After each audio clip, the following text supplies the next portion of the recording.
प्रिय विद्यार्थियों, बहुत ही मोस्ट इम्पॉर्टेंट है ये सेशन और बहुत ही इम्पॉर्टेंट है ये मॉडल पेपर। उत्तर प्रदेश माध्यमिक शिक्षा बोर्ड प्रयागराज का सुझाया हुआ ये मॉडल पेपर है। और यदि आप हिंदी के पेपर में साहित्यिक हिंदी में बैठने वाले हैं तो इस पेपर को देख कर जाइएगा एक बार जरूर। तो हिंदी कक्षा 12 के जो भी विद्यार्थी हैं उनसे विनम्र निवेदन है कि 22 तारीख को दोपहर में जाने से पहले इस वीडियो को जरूर देख कर जाइएगा, यहाँ से लाभ आपको जरूर मिलेगा। और इस वीडियो को स्किप मत कीजिएगा, इसे पूरा जरूर देखिएगा। लेटेस्ट मॉडल पेपर है, बहुत ही मोस्ट इंपॉर्टेंट है, बहुत ही ज्यादा मोस्ट इंपॉर्टेंट है। चलिए करते हैं स्टार्ट। यहाँ पर ये प्रश्नों की जो श्रृंखला है यहाँ पर हिंदी की कक्षा 12 के विद्यार्थियों के लिए, देखिए क्या है प्रश्न पहला। उक्ति व्यक्ति प्रकरण के रचनाकार कौन है? उक्ति व्यक्ति प्रकरण के जो रचनाकार है देखिए दामोदर शर्मा जी हैं। कौन है? दामोदर शर्मा जी। यहाँ पर इस प्रश्न का राइट आंसर हो जाएगा। देखिए भारतेंदु युग की पत्रिका कौन है? तो देखिए भारतेंदु युग की पत्रिका में बात करेंगे हम लोग तो कवि वचन सुधा और हरिश्चंद्र मैगजीन दोनों की बात होती है ना।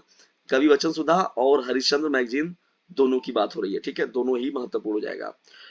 चलिए अभी यहाँ पर हम लोग जस्ट रिहर्सल्स आप लोग के लिए बताए थे, हिंदी गद्य साहित्य के बारे में मैंने बहुत अच्छे से बताया आप लोग को, तो वहां से देख लीजिए वीडियो वीडियो रिहर्सल्स। बताइए चारों ऑप्शन में कौन सा ऑप्शन आपका करेक्ट होगा। हिंदी गद्य साहित्य का द्वितीय उत्थान का प्रारंभ हुआ था कब, किस सन में हुआ था? इस वीडियो को ध्यान से देखिए। इससे पहले वाली वीडियो मैंने डिस्कस मैंने मोस्ट इंपॉर्टेंट बता रखा है, उसको देख के जरूर बताइए तुरंत कुछ ना कुछ कमेंट बॉक्स में। आप एक्टिव नहीं है एकदम भी। सेवा सदन के रचनाकार कौन है? देखिए सेवा सदन के रचनाकार हैं मुंशी प्रेमचंद्र जी है। बहुत ही मोस्ट इंपॉर्टेंट ये रचना है मुंशी प्रेमचंद्र जी की, ठीक है ना। और बहुत ही ज्यादा इंपॉर्टेंट है एडिशंस। और ये जो प्रश्न 1900 देखिए 1916 में ये रचा गया था, ठीक है, किसको? सेवा सदन को। और ये उर्दू भाषा में लिखा गया था, ठीक है ना। और बाद में जो था इसका हिंदी अनुवाद किया गया। हिंदी की प्रथम आधुनिक कहानी होने का श्रेय दिया जाता है। देखिए कि ये जो महत्वपूर्ण प्रश्न है इसका जो राइट आंसर हो जाएगा किशोरी लाल गोस्वामी, ठीक है, किशोरी लाल गोस्वामी जो होगा इस प्रश्न का राइट आंसर हो जाएगा। और ये प्रश्न जो है बहुत ही मोस्ट इंपॉर्टेंट है। आदिकाल का ग्रंथ नहीं है। देखिए डिस्टेंस यहाँ पर जो होगा आलखंड जो है वो आदिकाल का ग्रंथ नहीं है। अष्टछाप के कवियों का संबंध किससे? देखिए अष्टछाप के कवियों की बात हो रही है डिस्टेंस, तो ये जो प्रश्न हो जाएगा आप लोगों का किसका हो जाएगा बताइए?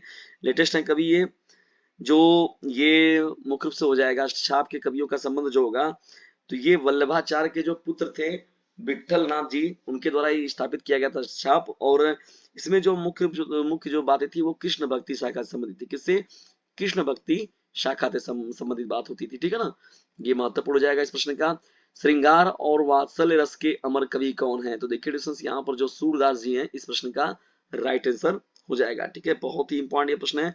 श्रृंगार और वात्सल्य रस के जो अमर कवि हैं उनका नाम है सूरदास जी। चांद का मुंह टेढ़ा किस विधा की रचना है? तो देखिए डिस्टेंस ये काव्य विधा है। कौन सी? हिंदी की काव्य विधा के रूप में जो है चांद का मुंह टेढ़ा है, ठीक है ना। या पद्य विधा, काव्य विधा, कविता विधा, तो जिसमें देखिए यहाँ पर हम लोग काव्य के रूप में देखेंगे, ठीक है। कवि कबीर जो है वाणी के डिक्टेटर हैं, यह कथन किसका है? तो देखिए डिस्टेंस ये जो कहने वाले व्यक्ति थे वो थे आचार्य हजारी प्रसाद द्विवेदी जी, यानी कबीर वाणी के डिक्टेटर हैं। इनको बताने वाले जो व्यक्ति थे उनका नाम था आचार्य हजारी प्रसाद द्विवेदी जी। देखिए दोस्तों कबीर ने अपनी किसी भी बात को जो है शाप एवं दो टूक शब्दों में कहने में जरा भी संकोच नहीं रखा, ठीक है ना। उनकी साखी संबद्ध रमैनी अगर जब आप अध्ययन करेंगे उसमें दोहों से पूरा स्पष्ट प्रकट होता है, ठीक है ना। तो खरा खरा वो बोलते थे, साफ साफ कहते थे वो, ठीक है, इसीलिए हजारी प्रसाद द्विवेदी जी ने उन्हें वाणी का डिक्टेटर कहा था। चलिए बढ़ते हैं यहाँ पर हम लोग आगे। यहाँ पर डिस्कशन देखिए, यहाँ पर जो है आपके समक्ष जो गद्यांश दिख रहा है यहाँ पर बहुत ही महत्वपूर्ण है। वीडियो को इसकी बिल्कुल मत कीजिएगा, फटाफट इसे अपने क्लासमेट पर शेयर जरूर कीजिएगा। गद्यांश का संदर्भ देते हुए किसी एक के नीचे दिए गए प्रश्नों का उत्तर दीजिए। देखिए डिस्कशन यहाँ पर जंगल में जिस प्रकार अनेक लता वृक्ष और वनस्पति अपने जो अदम्य भाव से उठते हुए पारंपरिक सम्मेलन से अविरोधी स्थिति प्राप्त करते हैं, उसी प्रकार राष्ट्रीय जन देखिए ये जो है डिस्कशन आप लोग का पहले देखिए यहाँ पर ध्यान दीजिए, जब भी कभी संदर्भ सहित व्याख्या लिखनी हो आपको, देखिए यहाँ पर राष्ट्र संस्कृति ये राष्ट्र वगैरह की बातें आ रही है, राष्ट्र राष्ट्र दिखा हुआ मिल गया, तो ये सीधा सीधा समझिए कि राष्ट्र का स्वरूप नामक पाठ से लिया गया है, ठीक है ना। ये चीज कंफ्यूजन न रहे। देखिए प्रस्तुत गद्यांश के पाठ एवं लेखक का नाम बताना है। तो देखिए ये जो महत्वपूर्ण बात है डिस्टेंस यहाँ पर देखिए गद्यांश को यदि आप सही लिखते हैं तो एग्जामिनर के ऊपर आप अपना एक अलग प्रभाव बनाते हैं। देखिए प्रसंग जब आप लिखेंगे तो प्रस्तुत गद्यांश हमारी पाठ्य पुस्तक हिंदी है यानी साहित्य वैभव के देखा जाए तो राष्ट्र का स्वरूप नामक पाठ से लिया गया है, ठीक है ना। किसके नाम से? वो राष्ट्र का स्वरूप नामक पाठ से लिया गया है। और इसके जो लेखक है वो है कौन? वासुदेव शरण अग्रवाल जी हैं। कौन है? वासुदेव शरण अग्रवाल जी हैं। ठीक है ना, बहुत ही मोस्ट इंपॉर्टेंट रहेगा आपका। और वासुदेव शरण अग्रवाल जी जो है बहुत ही महत्वपूर्ण, और वासुदेव शरण अग्रवाल जी जो है ये रचना आपसे इनकी पूछी जाएगी, उनका जीवन काल भी आप लोग पढ़ के जाइएगा अपने एग्जाम में। ठीक है, बहुत ही मोस्ट इंपॉर्टेंट ये व्यक्ति हैं। कौन? जिनकी बात आप लोग के साथ की जा रही है। ठीक है ना, चलिए बढ़ते हैं आगे पर। आगे हम लोग यहाँ प्रश्नों की श्रृंखला में और देखते हैं अन्य प्रश्नों को। देखिए यहाँ पर तब आपने संदर्भ तो लिख लिया, अब यहाँ पर देखिए प्रसंग की बात हो रही है। संदर्भ के बाद में जब बात हो गया यहाँ पर, तो देखिए यहाँ पर जो है, देखिए ये सब जो है रेखांकित अंश की व्याख्या करना है। समन्वय युक्त जीवन राष्ट्र का सुखदायी रूप है। समन्वय युक्त जीवन ना, देखिए यहाँ पर अगर बात करें तो लेखक जो है विविधता में एकता की बात कर रहे हैं ना। लेखक जो है इसमें विविधता में किसकी बात कर रहे हैं? एकता की बात कर रहे हैं। अब विविधता में एकता की बात किसके बेस पर कर रहे हैं, अब इसका हम लोग अध्ययन करेंगे। ठीक है ना, किस पर वो बात कर रहे हैं या क्यों बताना चाह रहे हैं, ये बात का डिस्कशन जो है आप लोग के साथ होगा। तो चलिए बढ़ते हैं यहाँ पर हम लोग रेखांकित अंश का जो है व्याख्या करना है हम लोग को। तो देखिए डिस्कशन यहाँ पर जो है, कभी राष्ट्र के भीतर अलग अलग संस्कृतियों की उपस्थिति होती है। भाई जाहिर सी बात है, कोई भी राष्ट्र है तो उसके अंदर जो होता है कई संस्कृतियों का जो होता है क्या होता है, उपस्थिति होती है। ठीक है ना, समन्वय का मतलब होता है मिलाकर रखना, सबको मिलजुल कर रखना। ठीक है ना, तो सहिष्णुता एवं समन्वय के आधार पर है वह एक राष्ट्र का रूप प्राप्त करते हैं। ठीक है ना, लेखक उदाहरण देते हुए समझाते हैं। देखिए इसमें जो पैरा को जब आप पढ़ेंगे अच्छे से, तो लेखक जो है उदाहरण देकर समझाते हैं कि जिस प्रकार अनेक नदियों का जो जल है समुद्र में मिलकर एक बनता है ना। क्या करते हैं, जो कई नदियों का जो पानी है वो मिलकर क्या करता है, समुद्र में मिलकर जो है एक रूप हो जाता है। ठीक है ना, उसी तरह राष्ट्रीय जीवन की अनेक पद्धतियां जो हैं भी राष्ट्रीय संस्कृति में समन्वय प्राप्त करती हैं। ठीक है दोस्तों, तो लेखक बताते हैं कि समन्वय युक्त जीवन जो है राष्ट्र का सुखदायी रूप है। ठीक है, इस तरीके से रेखांकित जो भाग है उसकी आप व्याख्या करेंगे। ठीक है ना, चलिए आगे बढ़ते हैं हम लोग यहाँ पर। ऑडिशन देखिए यहाँ पर जो है प्रस्तुत अनुच्छेद के अनुसार जंगल में क्या क्या मिलता है, बताइए। जंगल में जो है अनेक लताएं मिलते हैं, वृक्ष मिलते हैं, वनस्पति मिलते हैं, अदम्य भाव देखने को मिलता है। ठीक है ना, ऐसे तमाम चीजें जो है वो जंगल में देखने को मिलती है। जल प्रवाह नदी के रूप में किससे मिलता है, बताइए। किससे मिलता है जल प्रवाह नदी के रूप में, किससे मिलता है? ये समुद्र में जाके सीधे सीधे मिलते हैं वो। राष्ट्रीय जीवन की अनेक विधियां राष्ट्रीय संस्कृति में क्या प्राप्त कर रही हैं? ठीक है ना, समन्वय प्राप्त कर रही हैं। क्या प्राप्त कर रही हैं? समन्वय को प्राप्त कर रही हैं। चलिए आगे बढ़ते हैं हम लोग यहाँ पर। देखिए यहाँ पर जो दिया गया है आप सभी लोगों का, ये जो है अथवा वाला जो दिया गया है यहाँ पर पैरा जो आप सभी लोगों का, और नए शब्द नए मुहावरे एवं नए रीतियों के प्रयोगों से युक्त भाषा की व्यवहारिकता प्रदान करना ही भाषा में आधुनिकता कहलाता है। देखिए सीधा सीधा मिल गया यहीं पर, भाषा में आधुनिकता। भाषा में आधुनिकता, प्रोफेसर जी सुंदर रेड्डी। भाषा और आधुनिकता वाला चैप्टर है ना, भाषा और आधुनिकता वाला चैप्टर से है ये। और इसके जो लेखक है कौन है? प्रोफेसर जी सुंदर रेड्डी जी हैं। देखिए यहाँ पर पहले जो ये वर्ण नए परिभाषित शब्दों को एक नए नूतन शैली प्रणालियों को व्यवहार में लाना ही भाषा को आधुनिकता प्रदान करना है। देखिए पहले क्या है, प्रस्तुत गद्यांश के पाठ एवं लेखक का नाम जो है लिखना है। तो यहाँ पर जब लिखेंगे तो क्या कहा जाएगा, जो प्रस्तुत गद्यांश गद्य गरिमा, जो देखिए जो ये अवतरण है, प्रस्तुत जो गद्यावतरण है, ठीक है ना, या गद्यांश है, प्रस्तुत गद्यांश या प्रस्तुत गद्यावतरण हमारी पाठ्य पुस्तक गद्य गरिमा में संकलित तथा श्रेष्ठ विचारक व निबंधकार। देखिए श्रेष्ठ विचारक और निबंधकार, यदि ये बात आप मेंशन करते हैं तो एग्जामिनर को आप प्रभावित करते हैं। ठीक है ना, तो श्रेष्ठ विचारक एवं निबंधकार जो थे जी सुंदर रेड्डी द्वारा लिखित भाषा और आधुनिकता शीर्षक से लिया गया है। और ये एक बहुत ही महत्वपूर्ण निबंध भी, भाषा और आधुनिकता क्या है, एक महत्वपूर्ण निबंध है। और निबंधकार के रूप में जो है प्रोफेसर जी सुंदर रेड्डी जी फेमस भी हैं। चलिए रेखांकित अंश की व्याख्या करना हम लोग को यहाँ पर देखिए, यहाँ पर वर्ण नए परिभाषित शब्दों को नूतन शैली प्रणालियों को व्यवहार में लाना ही भाषा को आधुनिकता प्रदान करना है। देखिए यहाँ पर जो है डियर फ्रेंड्स, जो बात हो रही है किसी भी भाषा में, यानी कवि जो है, लेखक जो है, यहाँ पर लेखक जो या निबंधकार जो है प्रोफेसर जी सुंदर रेड्डी जी जो है, किसी भाषा में आधुनिकता का समावेश तभी हो सकता है जब उसमें नए नए जन प्रचलित शब्दों मुहावरों की बात हो गई तथा लोकोक्तियों को समाहित कर लिया जाए। ठीक है, इन बातों के समावेश से भाषा जो होता है व्यवहारिक हो जाती है। ठीक है दोस्तों, तो ये हो जाएगा आपका सीधा सीधा। एक बार रेखांकित अंश की व्याख्या ध्यान से और सुन लीजिए। देखिए यहाँ पर रेखांकित अंश की व्याख्या के रूप में अगर बात किया जाए तो किसी भी भाषा की आधुनिकता का समावेश जो होता है डिस्टेंस तभी हो सकता है जब उसमें नए नए प्रचलित शब्दों, मुहावरों तथा लोकोक्तियों को जो होता है समाहित कर लिया जाए। इन बातों के समावेश से जो होता है भाषा जो होता है व्यवहारिक हो जाती है। ठीक है दोस्तों, तो ये हो जाएगा आप लोग का रेखांकित अंश का व्याख्या। किन किन के प्रयोग से भाषा आधुनिक बनती है, बताइए किन किन बातों से जो होता है वो भाषा जो होती है वो आधुनिक बनती है। तो आधुनिकता के लिए देखिए पहले ही बताया गया कि सभी चीजों का होना जरूरी है। प्रचलित शब्द जो है, नए नए प्रचलित शब्द जो है इनको लिया जाएगा, मुहावरों को लिया जाएगा, लोकोक्तियों को लिया जाएगा। तो इन सभी का जो समावेश होगा तो इनको जोड़ना ही क्या कहलाता है, भाषा की आधुनिकता। भाषा का विकास कब नहीं होता है, देखिए भाषा का विकास जो होता है कब नहीं होता है। देखिए आधुनिक युगीन विचारधाराओं के अनुरूप अगर देखा जाए तो नए शब्दों के गढ़ने मात्र से जो होता है भाषा का विकास नहीं होता है। देखिए यहाँ पर लिखा गया है नए शब्दों को गढ़ने मात्र से ही भाषा का विकास नहीं होता है। ठीक है ना, तो यहाँ पर आप उत्तर जो है यहाँ पर लिख देंगे। ठीक है, पढ़कर पैरा में खुद सीधे आपका दिखा रहा है।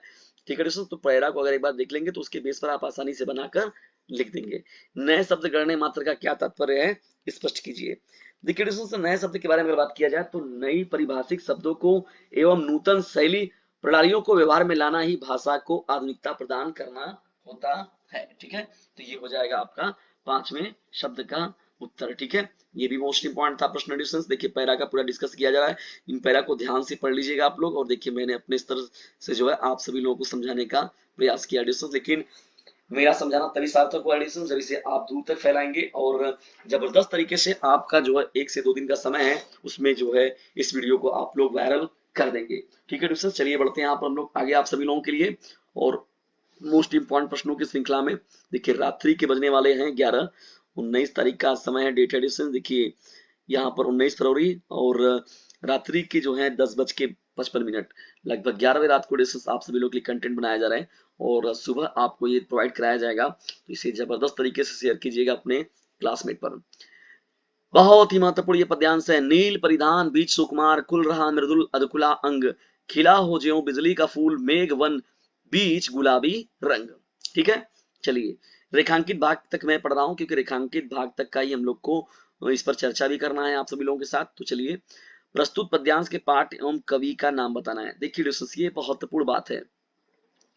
देखिए पद्यांश को यदि आपने नहीं पहचाना सही से, ठीक है, कि पाठ किस पाठ से लिया गया और कवि का नाम क्या है, तो समझ लीजिए आप व्याख्या किए ना किए भी आपका धरा का धरा रह जाएगा। देखिए पहले तो आप प्रसंग संदर्भ लिखेंगे, आप उसके बाद कोई प्रसंग लिखेंगे फिर व्याख्या और डॉट लाइन में ऊपर लिख के दिखा सकते हैं। तो प्रस्तुत पद्यांश इसका अगर देखा जाए तो प्रस्तुत काव्यांश, ठीक है ना, प्रस्तुत काव्यांश तो छायावाद के जो प्रतिनिधि कवि हैं। देखिए थोड़ा सा चीजों को हटा के लिखिए। देखिए एक जो विशेष जो बनता है स्टूडेंट या जो एक अलग से आप अपनी कॉपी की पहचान बनाते हैं तो उसमें आपकी भूमिका सर्वोपरि होती है और चीजों को थोड़ा सा हट के लिखना।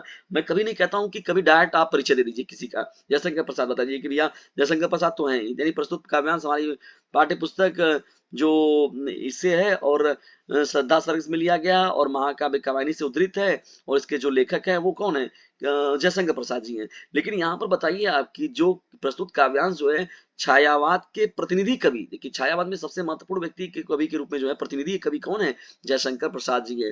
प्रसाद द्वारा रचित जो महाकाव्य है कामायनी से उद्धृत है। कामायनी के श्रद्धा सर्ग से लिया गया है, जिसमें ना लिया गया है ना श्रद्धा सर्ग से, ठीक है, श्रद्धा जो पाठ से लिया गया है। दूसरा देखिए क्या रेखांकित अंश की व्याख्या करना है। लेकिन व्याख्या करने से पहले जब जो प्रसंग की बात जो हो रही थी उसे भी आप लिख सकते हैं। यानी जो प्रस्तुत काव्यांश में जो है काम जो सर्ग में देखा जाए तो श्रद्धा जो है, श्रद्धा के बारे में जो है नायिका श्रद्धा का अनुपम सौंदर्य का वर्णन किया गया है। ठीक है, अब देखिए नील परिधान बी सुकुमार, श्रद्धा ने देखिए डिस्टेंस जो है यहाँ पर देखिए रेखांकित अंश में नील परिधान बी सुकुमार, खुल रहा मृदुल अधकुला अंग। श्रद्धा ने अपने शरीर पर जो है नीले रंग का वस्त्र धारण किया है। नील परिधान बी सुकुमार यानी जो श्रद्धा है, श्रद्धा ने अपने शरीर पर नीले रंग का वस्त्र धारण किया है। नीले वस्त्र में देखा जाए जो अधखुला अधखुला अंग, अधखुला जो सुकुमार व कोमल अंग जो है दिख रहा है। ठीक है, यानी संध्या ने अपने शरीर पर नीले रंग का वस्त्र जो है धारण किया हुआ है, और नीले रंग में देखा जाए तो अधकुला सुकुमार व कोमल अंग जो है वो क्या हो रहा है, दिख रहा है ना, खुल रहा मृदुल अधकुला अंग। खिला हो जो बिजली का फूल, खिला हो जो बिजली का फूल, यानी नील वस्त्रों में देखा जाए तो नील वस्त्रों में से झलकती धमकती हुई मादक अंगों की आभा देखकर ऐसा प्रतीत हो रहा है कि मानो मेघ वन बीच गुलाबी रंग। ठीक है ना, तो ऐसा प्रतीत हो रहा है कि मानो बादलों के मध्य से गुलाबी रंग की आभा जो है, आभा वाली बिजली का फूल खिल गया है। ठीक है ना, क्या हो गया है, बादलों के मध्य से जो है गुलाबी रंग की आभा वाली बिजली का फूल खिल गया है। ठीक है ना, तो ये हो जाएगा इसका व्याख्यान। ठीक है, ये बहुत ही महत्वपूर्ण था रेखांकित अंश की व्याख्या। नीले वस्त्र में लिपटी नायिका की छवि कैसी दिखाई दे रही थी, देखिए यहाँ पर तो कैसी छवि दिखाई दे रही थी बताइए, बहुत ही महत्वपूर्ण था ये। सुकुमार सुकुमार के रूप में, खुला के रूप में ना, तो चीजें यहाँ पर चीजें जो है वो बहुत ही महत्वपूर्ण है। सूरज की भांति दिख रहा है ना, सूरज की भांति। नीले वस्त्र में लिपटी नायिका की छवि कैसी दिखाई दे रही है, परिधान और मृदुल शब्द का अर्थ बताइए। ठीक है, चलिए ये हो गया डिस्टेंस आप लोग के समक्ष। अब देखिए यहाँ पर जो अथवा में दिया गया इसको आप लोग पढ़ लीजिएगा, देख लीजिएगा। इस धारा सी जग का क्रम शाश्वत, इस जीवन का उद्गम शाश्वत है, गति शाश्वत संगम। ठीक है, ये आप लोग ध्यान से देख लीजिएगा डिस्टेंस, इसको तैयार कर लीजिएगा, इस पैरा को भी छोड़ना नहीं है। अब चलिए देखिए वासुदेव सरला अग्रवाल जी का देखिए जीवन परिचय जो इसको आप लोग देख लीजिएगा, बहुत ही मोस्ट इंपॉर्टेंट है और आना कन्फर्म है। ठीक है, चलिए बस एक बता दिया गया, ज्यादा कंफ्यूजन बिल्कुल मत रखिए। चलिए यहाँ पर भी देख लीजिए, जयशंकर प्रसाद जी हो गए, आप रामधारी सिंह दिनकर जी हो गए, कोई भी एक दो लोगों का पढ़ लीजिए, वो आप बेहतर कर जाएंगे। देखिए पंचलाइट जो है और बहादुर कवि बहादुर कहानी जो है, ये कई बार प्रश्न में पूछा जाता है, सब तो हाईलाइटेड प्रश्न पहले से ही है। अपने जिले वाइज तो देखिए डीजे सा चैनल पर बताया गया है बकायदे अच्छे से कि आपके जिले वाइज जो है खंड काव्य कौन सा है, उसी खंड काव्य को आपको जो है अध्ययन करके अपने एग्जाम में जाना है। किसी और का खंड काव्य लिखेंगे, अपने जिले का ना लिखे किसी भी जिले का दूसरे जिले का लिख देंगे, तो आपको जो है नंबर नहीं दिया जाएगा। ठीक है, तो इसके लिए आप एकदम सतर्क रहिएगा, तैयार रहिएगा, और अपने राज्य का यानी अपने जिले का ही जो खंड काव्य लिखना है। चलिए यहाँ पर बढ़ते हैं हम लोग। देखिए महामना मदन मोहन मालवीय जी के से रिलेटेड प्रश्न है, ये पाठ से लिया गया, उन्हीं से संस्कृत भाषा जो लिया गया, ये संस्कृत का पैरा। देखिए दोस्तों महामना मदन मोहन जी की जब बात होती है तो सत सत नमन, और क्योंकि वो हम लोगों के आदर्श भी रहे हैं, क्योंकि आदर्श हैं, क्योंकि काशी हिंदू विश्वविद्यालय यानी बीएचयू का मैं भी छात्र रहा हूँ, तो ये मेरे लिए बहुत गौरवान्वित, मुझे बताने बताने में भी बहुत गर्व अनुभव होता है, क्योंकि डिस्टेंस बहुत ही ये आनंददायक पल हो रहा। तो देखिए महामना मदन मोहन मालवीय जी, देखिए डिस्टेंस युवका मालवीय स्वकीयन प्रभाव पूर्ण भाषेण जननाम मनासी अमोहयत। देखिए युवा जो मालवीय जी जो थे, मालवीय जी ने अपने ओजस्वी भाषण से, अपने प्रभावपूर्ण भाषण यानी ओजस्वी भाषण से क्या किया, उन्होंने लोगों को मंत्र मुग्ध कर दिया। जननाम मनासी अमोहयत, तो लोगों को क्या किया उन्होंने, मंत्र मुग्ध कर दिया। ठीक है, ठीक है, ये हो जाएगा आपका। जो युवक थे मालवीय जी ने अपने ओजस्वी भाषण से लोगों को मंत्र मुग्ध कर लिया। अतः अस्य सुहृदम तम प्राणिर्वाक पदवीं प्राप्य देशस्य श्रेष्ठतरम सेवां कुरुतु प्रेरितवन्तः। देखिए दोस्तों यहाँ पर क्या हो जाएगा, इसलिए उनके दोस्तों ने उन्हें प्रतिव्या की उपाधि प्राप्त करके देश की बेहतर सेवा करने के लिए प्रोत्साहित किया। ठीक है, कुरुतुम प्रेरितवन्तः, उनको प्रेरित किया गया। तदनुसार देखिए उसके अनुसार फिर बाद में क्या हुआ, तदनुसार अयम विधि परीक्षा मुक्तियम प्रयागस्ते उच्च न्यायालय प्राणविंगाम कर्म कर्तुमारभत। देखिए तदनुसार उन्होंने क्या किया, कानूनी परीक्षा उत्तीर्ण की। क्या की, कानूनी परीक्षा को उन्होंने उत्तीर्ण किया, परीक्षा उत्तीर्ण। ठीक है, और प्रयाग में उच्च न्यायालय में जो था प्रतिवाका का अभ्यास करना शुरू किया। ठीक है, प्रतिवाका का अभ्यास करना क्या किया उन्होंने, शुरू किया। ठीक है, ये देखिए जब इन्होंने क्या किया, कानून की पढ़ाई जब इन्होंने पास कर लिया, तो विधे प्रकृष्ट ज्ञानेन मधुरापालापेन उदार दव्य व्यवहारेण चायम शीघ्रमेव मित्रसाम न्यायाधीशनास्य सम्मान भाजनम भवत। देखिए विधे प्रकृष्ट ज्ञानेन, देखा जाए तो यहाँ पर जो कानून के अपने उत्कृष्ट ज्ञान, कानून के अपने उत्कृष्ट ज्ञान, अपनी मधुर बातचीत और अपने उदार व्यवहार के कारण जो है वह जल्द ही अपने दोस्तों और न्यायाधीशों के लिए सम्मान का पात्र बन गए। सम्मान भाजन भवत, तो लोगों के बीच में जो है, मित्रों और न्यायाधीशों के बीच में जो है वो सम्मान का पात्र बन गए। ठीक है दोस्तों, तो महामना मदन मोहन मालवीय नामक पाठ से लिया गया है ये। ठीक है ना, बहुत ही महत्वपूर्ण था। चलिए आगे बढ़ते हम लोग यहाँ पर। अतीत प्रथम कल्पे चतुष्पदा सिंह राजान कुरुवम मत्स्या आनंद मत्स्य शकुनय सुवर्णहसं तस्य पुनः सुवर्णराजहंसस्य दुहितां हंसपोतिका अतीव रूपवती आसीत स तस्य परम दात। देखिए डिस्टेंस ये जो है आप लोग का, अतीत प्रथम कल्पे चतुष्पदा सिंह राजान कुरुवम, पूर्व काल में देखा जाए तो प्रथम कल्प में, पूर्व काल में प्रथम कल्प में 4 पैरों वाले प्राणियों ने एक शेर को राजा बना दिया था। ठीक है, चतुष्पदा सिंह राजानुक्रुमम, यानी पूर्व काल में देखा जाए तो प्रथम कल्प में 4 पैरों वाले प्राणियों ने एक शेर को राजा बना दिया था। मत्स्या आनंद मत्स्य शकुनय सुवर्णहसम, तो मछली आनंद की मछली है, पक्षी सुनहरी हंसी है। मछली जो है, मछली आनंद की मछली है और पंछी जो है सुनहरी हंसी है। तस्य पुनः सुवर्णराज हंसस्य दुहिताम हंस पोतिका अतीव रूपवती आसित। देखिए फिर उसकी पुत्री जो था स्फोटिका, जो सुनहरे राजा हंस की पुत्री थी, बहुत ही क्या थी, सुंदर थी। अतीव रूपवती आसित, बहुत ही क्या थी, सुंदर थी। स तस्य वर्मदात यत सा आत्मनिश्चित रुचितम श्वानिम वृणुयात इति। स तस्य वरम दात यत, स तस्य उन्होंने उसे अपनी पसंद का गुरु चुनने का वरदान दिया। उन्होंने क्या किया, उसे अपनी पसंद का गुरु चुनने का वरदान दिया था। ठीक है ना, वरदान मत्स्य, देखिए वरदान दिया गया था उसको ना, अपने मनपसंद से गुरु को चुनने का आशीर्वाद दिया गया था। हंस राजा तस्य वरम दत्वा हिमवती शंकुन निसंगे शन्य पतत।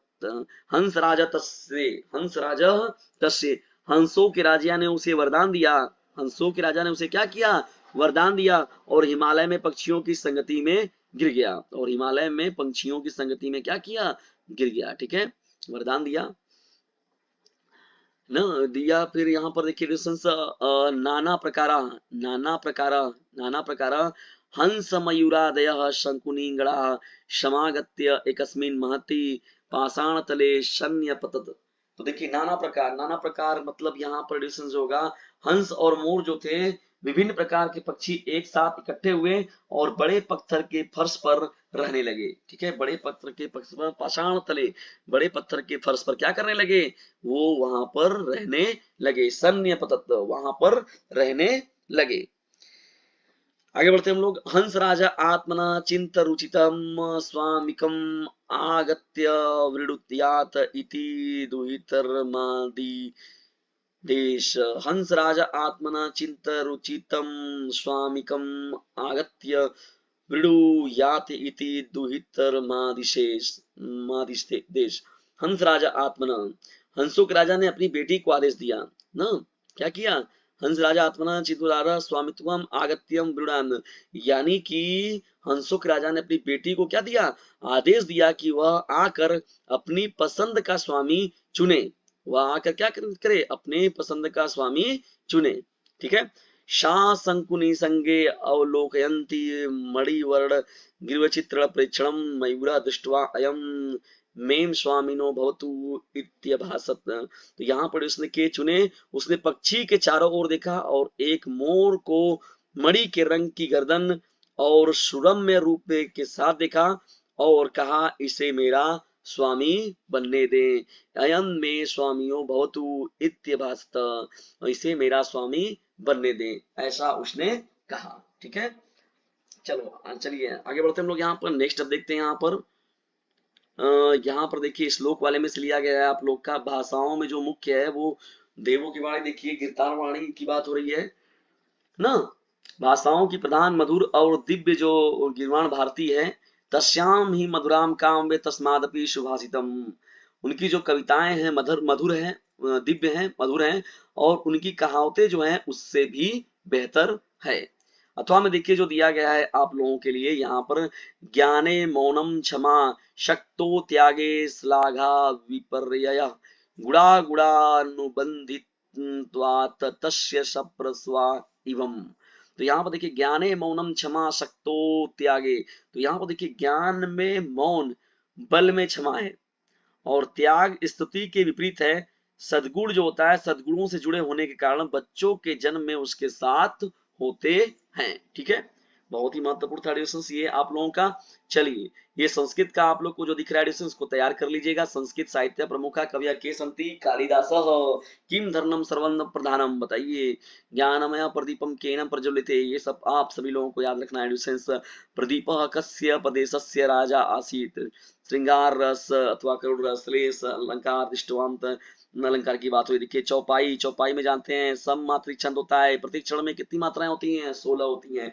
आपका जो लाइन मिलता है, जय हनुमान ज्ञान गुण सागर, जय कपीस तिहुँ लोक उजागर, रामदूत ललित बलधामा, अंजनी पुत्र पवन सुतनामा, महावीर विक्रम बजरंगी, कुमति निवास सुमति के संगी, कंचन बना निराश वेशा, कानन कुंडल कुंचित केशा। पढ़ते चले जाइए, लिखते चले जाइए एडिशंस। प्रत्येक लाइन में पंक्ति में देखेंगे तो 16 मात्राएं मिलेंगी, और सम मात्रिक छंद इसे हम लोग कहते हैं। ठीक है, चौपाई की बात हो गई, ठीक है ना।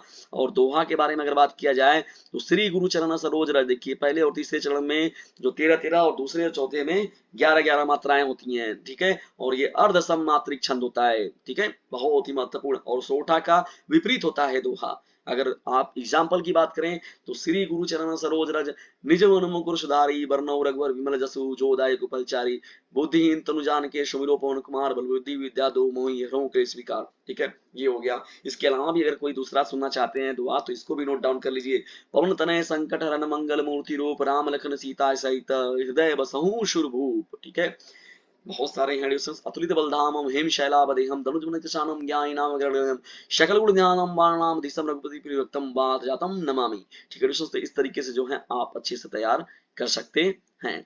चलिए यहाँ पर बढ़ते हैं हम लोग। यहाँ पर देखिए सर्वधर्म, देखिए बेरोजगारी समस्या और समाधान बहुत ही मोस्ट इंपॉर्टेंट है, छोड़ना नहीं इसको आप लोगों को है। सर्वधर्म संभाव, ये भी महत्वपूर्ण है। किसी मेले का आंखों देखा वर्णन, गोस्वामी तुलसीदास। देखिए यहाँ पर बेरोजगारी समस्या और समाधान हो गया, जनसंख्या प्रदूषण हो गया, जो ये जो प्रदूषण की बात हो गई, ठीक है ना, और विज्ञान और चमत्कार, ये सब जो है हर बार के पूछे जाने वाले हैं, इन सबको तैयार कर लीजिएगा अच्छे से।